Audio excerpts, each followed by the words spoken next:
This place would never be warm, even in the middle of summer. She completed the necessary paperwork and was told that her billet was on the top floor and that she would be sharing with 3 other girls. The admin clerk had been friendly and not at all put out at her tardy arrival. Charlotte picked up her kit bag, was about to head for the stairs when an attractive waif, a little shorter than herself, with red hair and green eyes, rushed up, her hand extended. "I'm Marion Russell. I just arrived myself." "Charlotte Fenimore," she said, and shook hands with Sergeant Russell. "Jolly good. I'm glad I'm not the last to arrive. Shall we go in search of our beds and get everything tickety-boo before we go and look for the others?" "I'm somewhere on the top floor. Where are you?" Marion held up the piece of paper in her hand, and Charlotte was delighted to discover they would be sharing. Despite being in perfect health and physically fit, they were both red-faced and panting by the time they eventually located their quarters.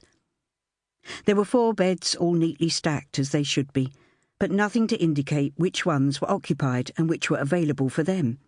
However, there were tin hats, gas capes and greatcoats hanging on the pegs by the 2 on this side of the room.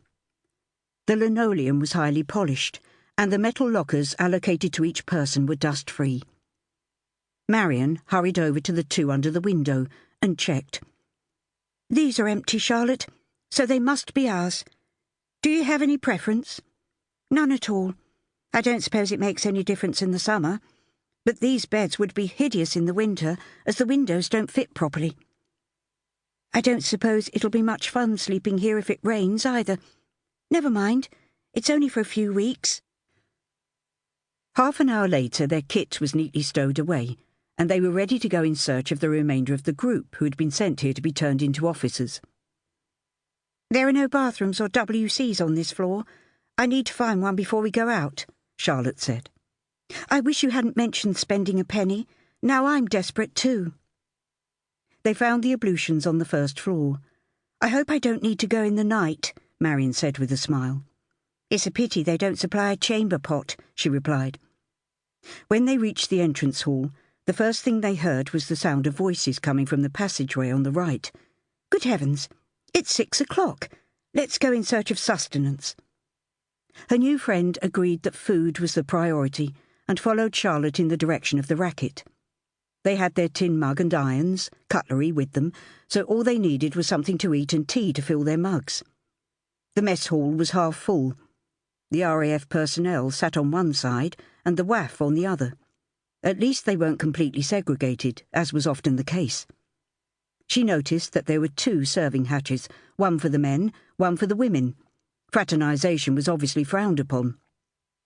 Several girls nodded and smiled, but they were all too busy eating to stop and talk. There was bubble and squeak, sausages and gravy. It looked palatable and certainly smelt appetizing. The 2 of them threaded their way around the tables and sat at one of the few empty ones on their side of the room. Like everyone else, Charlotte concentrated on eating and not talking until her plate was clear. "I'm going to have some spotted dick and custard. Shall I get you some?" "Yes, please, and I'll replenish our mugs." The mess was now heaving, and nobody lingered at the table to chat, as there were others waiting to sit down. After rinsing their irons and mugs, she and Marion went in search of the recreation room. "How many of us are there doing this conversion course, do you know?" "There are about 30, so I've been told. Did you know we only spend 2 weeks here, and then if we pass muster, we get sent elsewhere to complete our training?"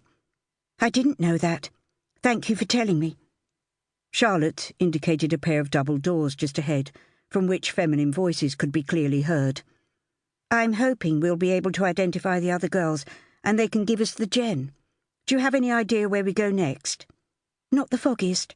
No doubt the powers that be will inform us in due course."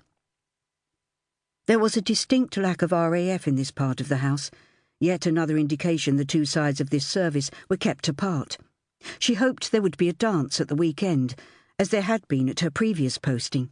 Not that she was particularly interested in flirting, but she did like to dance when given the opportunity.